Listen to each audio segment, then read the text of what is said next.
आज की सबसे बड़ी खबर है कि देश का नाम बदलने वाला है। नाम बदल नहीं रहा है, दरअसल नाम एक घटाया जा रहा है। India that is Bharat.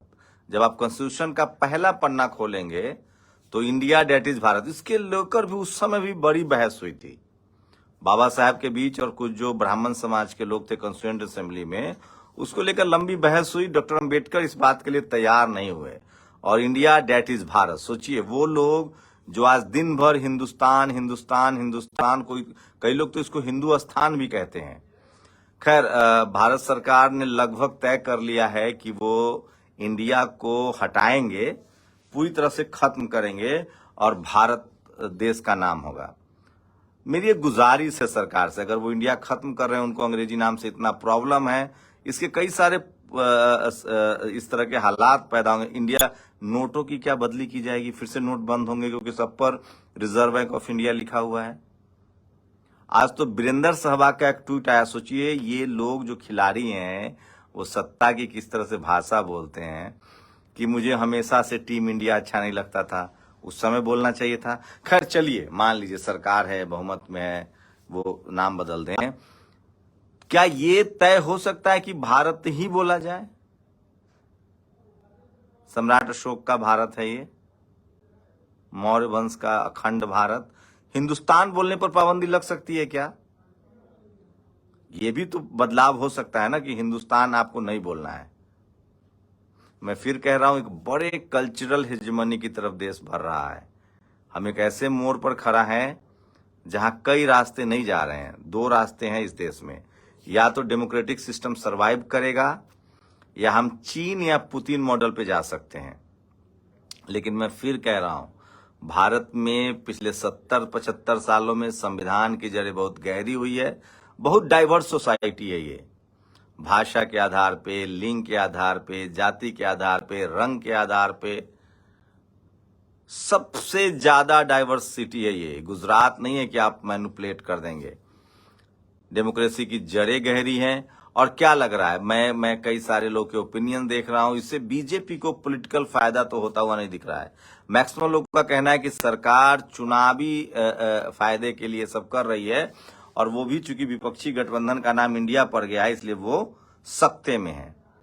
अच्छा, कल्पना कीजिए कि विपक्षी गठबंधन का नाम भारत होता तो क्या करते हैं? एक आर्गुमेंट जो है कि ये अंग्रेजी है, ये गुलामी का प्रतीक है, इसलिए चेंज कर देंगे। ये वो लोग बोल रहे हैं जो उस समय अंग्रेज सरकार के पक्षधर थे। ये भविष्य के गर्भ में है और ये आपको समझना पड़ेगा कि ये इतना आसान भी नहीं है। और क्या आपको लगता नहीं है कि अगर इंडिया शब्द हटाया जा रहा है जो कि अंग्रेजों का प्रतीक है, तो हिंदुस्तान शब्द को भी बैन किया जाए जो एक धर्म विशेष का प्रतीक लगता है? कुछ लोग इसको हिंदुस्तान भी कहते हैं। तो आपसे गुजारिश है कि इस पर जरूर सोचिए। लेकिन सबसे ज्यादा एक और बड़ी खबर बता रहा हूं, कल बहुत क्रूशियल डे है, इंपॉर्टेंट डे है। दो इस देश में शानदार मेडिकल कॉलेज हैं, एक एम्स और एक पीजीआई चंडीगढ़। दोनों सरकारी हैं, केंद्र सरकार के अंतर्गत आते हैं। उसमें एक बड़ा फैसला हो सकता है। दरअसल 2018 तक इंटरव्यू का प्रावधान था। एक, जब आप एमबीबीएस करते हैं, जब आप एमडी कर लेते हैं, तो एक होता है डीएम और एमसीएच होता है। वो स्पेशल है, बहुत ज्यादा स्पेशलिटी है, जिसके बाद ही आपको बड़े मौके मिलते हैं मेडिकल के क्षेत्र में। तो इसको लेकर एक बड़ी खबर है जो मैं आपको बताना चाह रहा हूं। डीएम और एमसीएच होता है। एक होता है यूजी, अंडर ग्रेजुएट का एग्जाम होता है जो आप नीट के थ्रू देते हैं और एमबीबीएस करते हैं। दूसरा होता है एमडी, उसके भी नीट के तहत एग्जाम होता है। एमडी में अब जाकर ओबीसी को रिजर्वेशन मिला, एससी एसटी को मिल रहा था, ओबीसी को नहीं मिल रहा था। एमडी करने के बाद अगर आप मेडिकल प्रोफेशन में हैं तो डीएम करते हैं और एमसीएच करते हैं, वो भी नीट के थ्रू होता है, उसमें भी रिजर्वेशन नहीं है। दो ऐसे भारत में प्रीमियर इंस्टीट्यूट है, प्रीमियर मेडिकल कॉलेज है, पीएमसी एम्स और पीजीआई चंडीगढ़। इन दोनों से अगर आप डीएम करना चाहते हैं या फिर आप एमसीएच करना चाहते हैं तो आपको अलग से एग्जाम देना होता है।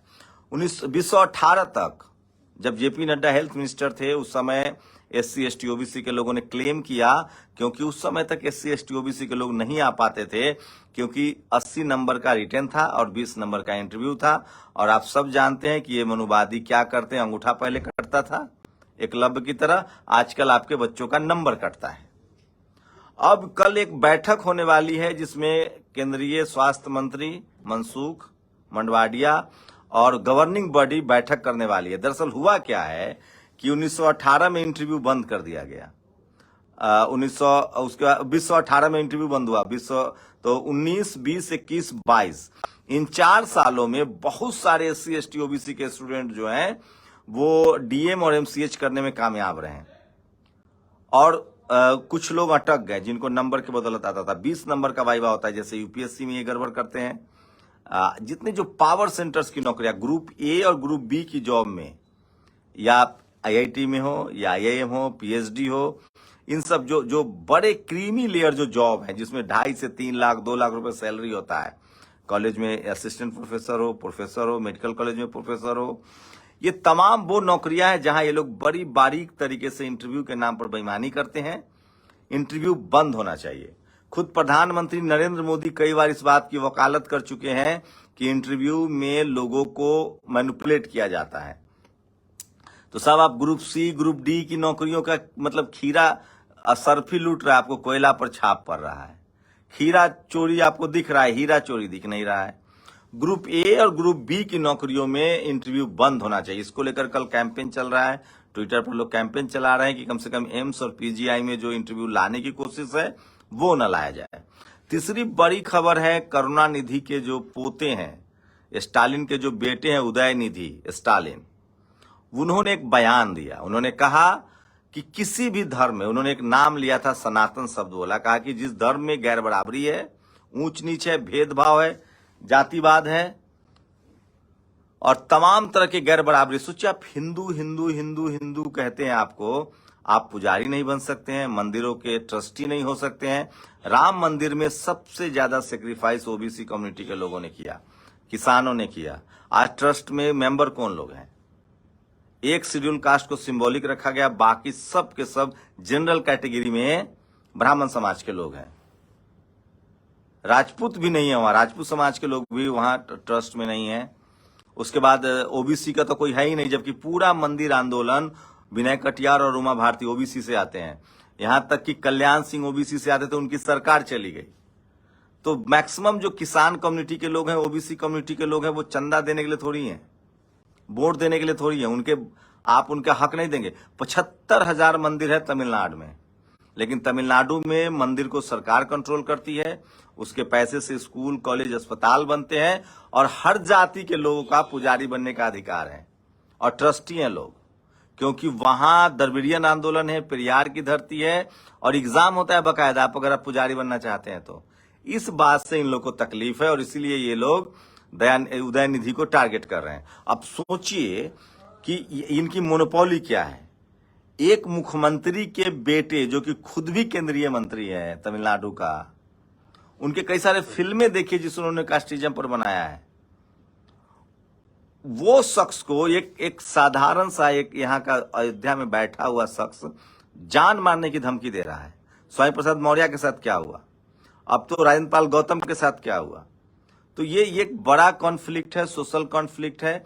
और सबसे खास बात है कि टीवी अखबार भले कैंपेन चला रहा हो उदयनिधि के खिलाफ, लेकिन सोशल मीडिया जब आप देखेंगे, ट्विटर, फेसबुक, यूट्यूब पर आएंगे, तो जो SC ST OBC और किसान कम्युनिटी के लोग हैं वो ग्लोबली, मैं देश की बात नहीं कर रहा हूं, ग्लोबली समर्थन कर रहे उदयनिधि का। और लगता है जैसे फूले पेरियार अंबेडकर का वो दौर सामने आ गया है। तो नदी में बहुत पानी बह चुका है, डराने से कोई डरने वाला नहीं है। लोग अपने संवैधानिक हितों के लिए जागरूक हो रहे हैं। और सवाल है कि क्या अगर इंडिया शब्द हटाया जा रहा है तो क्या हिंदुस्तान शब्द को नहीं बैन करना चाहिए? भारत को भारत ही क्यों ना कहा जाए?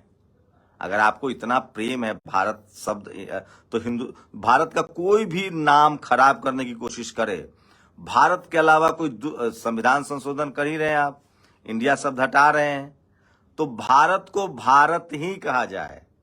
मौर्य वंश का भारत, घनानंद का भारत, सम्राट अशोक का भारत, आप लोग अपनी प्रतिक्रिया जरूर दीजिए। मैं फिर कह रहा हूं कि 2024 का चुनाव बहुत क्रूशियल चुनाव है, सब कुछ तय हो जाएगा। मैं फिर कह रहा हूं, मुझे पूरा भरोसा है, भारत की डेमोक्रेटिक सिस्टम बहुत मजबूत है, डेमोक्रेसी की जड़ें बहुत गहरी है, संविधान लोगों के घर तक पहुंच गया। और एक बात, वो लोग जिनको अभी संविधान की वजह से कुछ नहीं मिला है, उनकी आस्था बहुत ज्यादा है, भरोसा बहुत ज्यादा है, क्योंकि उनको लगता है कि देर सवेर डेमोक्रेटिक तरीके से उनके बच्चों का भविष्य जो है वो बेहतर होगा।